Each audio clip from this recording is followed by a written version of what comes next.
Today I'm going to show you a brand new, completely free coding agent that allowed me to create a game called Pocket Danas just through vibe coding. The app is called Kiro, and as always I'll have a link in the description below so you can check it out yourself.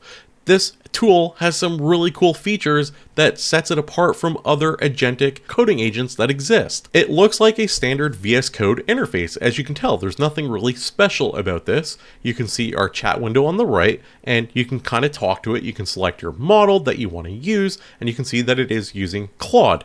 We can turn on and off autopilot. We can add and reference files, codebase, errors, all sorts of stuff. What makes this tool really cool is a couple of things. So there is different sessions. You can see there is different tabs, and we can go through the different tabs and different sessions talking to Kiro as it is coding for us. You can see Kiro is running on the right here. I put in a new prompt to add a new feature to our game. We're just vibe coding back and forth. But what makes this tool really cool is this little Kiro icon on the left. So we can actually have specs, and specs are just kind of features that you want to see exist on your game. It's going to go through your code base. It's going to come up with a plan. So we can hit this little plus here and we can give it whatever we want. We can come up with our plan for our game. It's going to create a spec, which it can then vibe code from the spec. The really cool part though is agent steering. So we can have this file here, and this little text file is what our game is about, or whatever we're coding is about.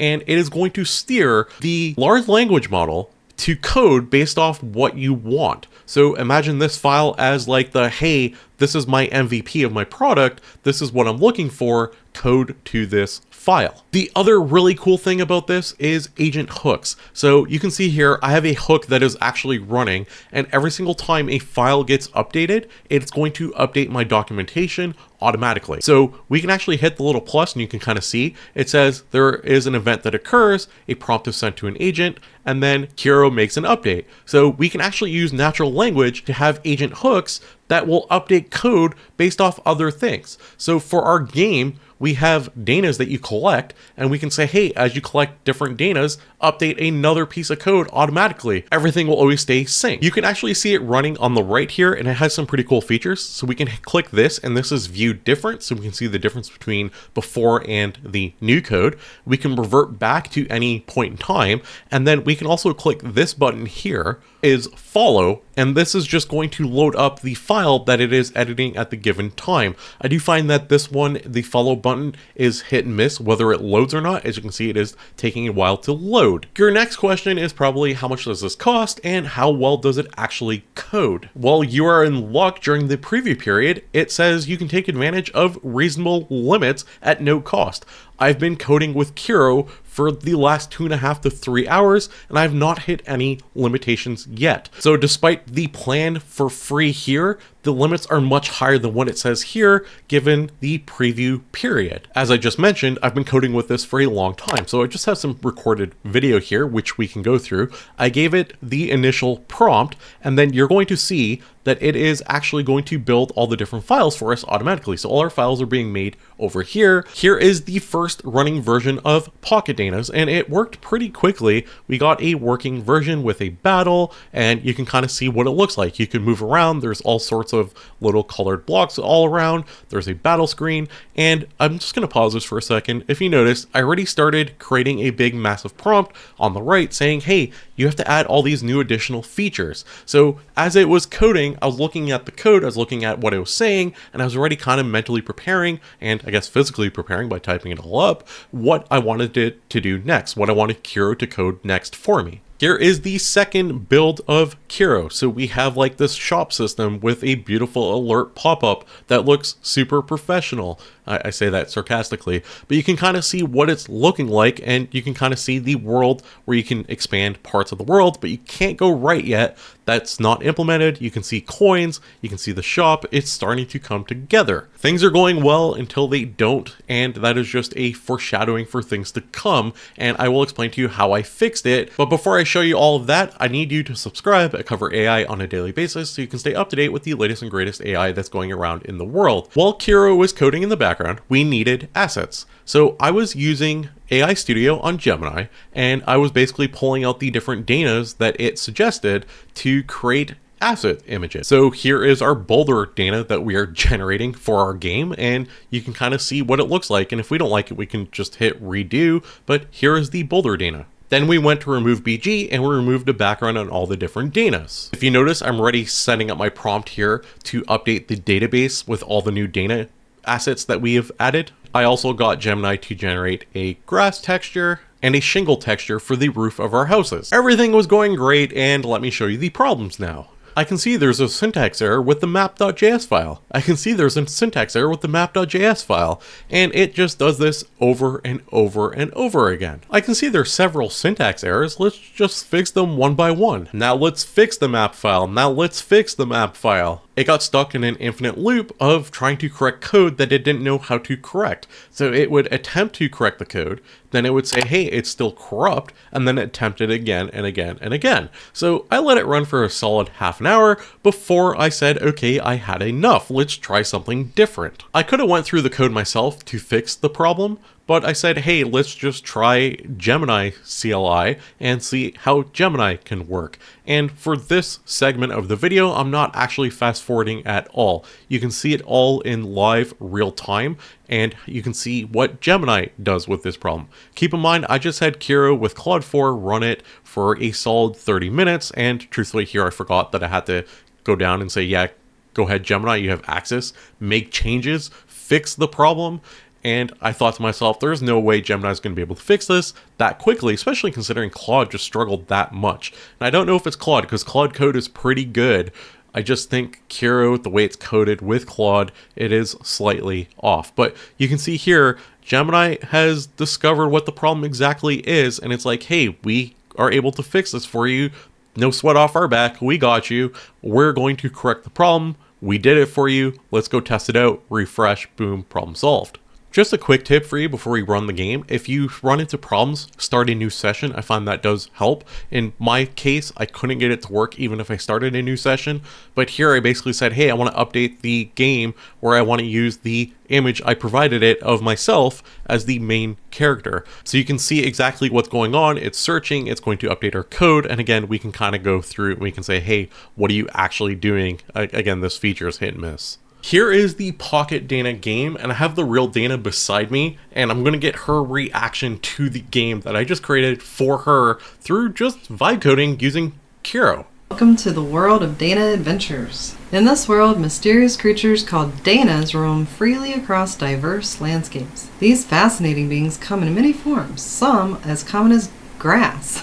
Others are rare as legend. As a Dana trainer, your journey is to explore, discover, and befriend these amazing creatures. You'll travel through grasslands, forests, deserts, mountains, and mysterious caves. Not all that's in the game yet. Okay. Battle other trainers, challenge gym leaders, and become the ultimate Dana master. But first, you must choose your very first Dana companion. We have to choose our starter Dana. And we can move up. There's 3 on the table. Who's that? This? That face. So who does it look like? Is that you? That's me.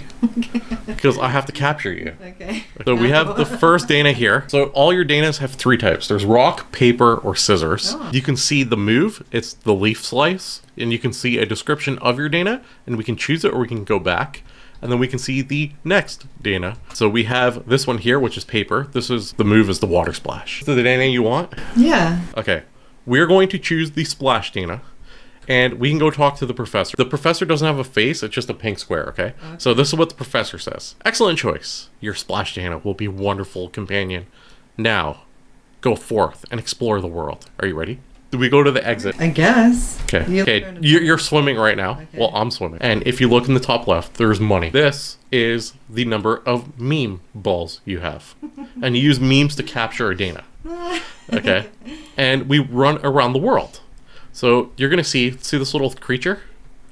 Boom, we have a fight, a battle scene. Eerily resemblant of how you captured me. A little bit, just a little. So we have a battle scene. Would you like to attack Or would you like to use a meme? Use a meme. So we can use the average meme or the hilarious meme. You don't have the third one. The third one is the viral meme. And depending on which one you use, it gives you a base rate. So that's the percentage chance that you're going to catch this Dana. That's cool. So we can throw it and you can actually see the little log down here. So see how it says menu? Oh, hold on 1 second. Let's just attack this Dana. Let's just get it out of our way, okay? Oh, we got rushed to the hospital. There's this menu here. And as you play, you gain levels. We have how many battles you've won, which you haven't won any yet.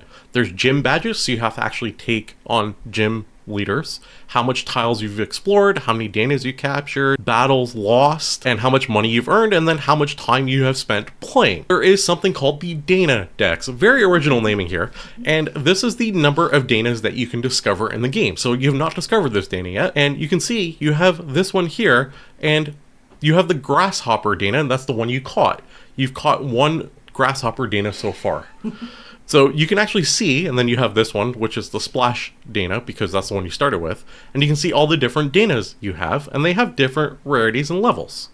We also have items, so you can see the number of memes you have for each one, and then potions, so we can revive and give potions to our Danas.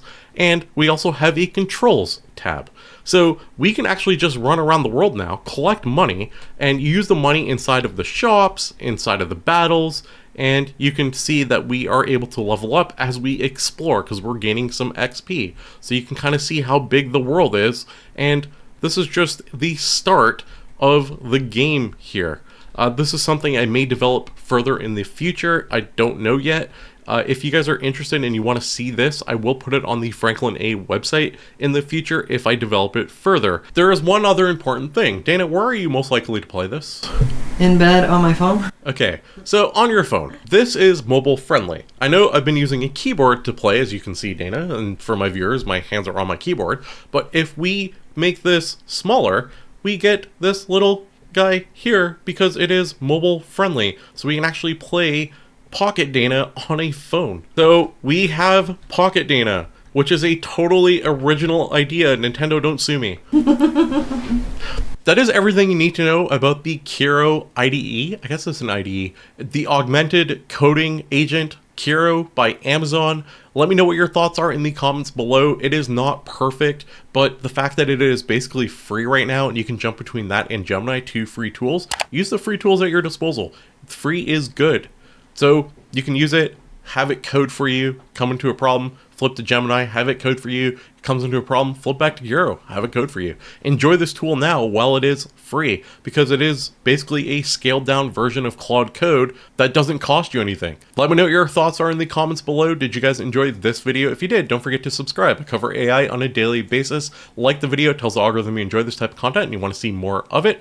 And thanks for watching, and I'll see you tomorrow with another AI video. AI tools, AI news, AI prompts you can use. It's all for free, just come and see at FranklinAI.com where you're meant to be.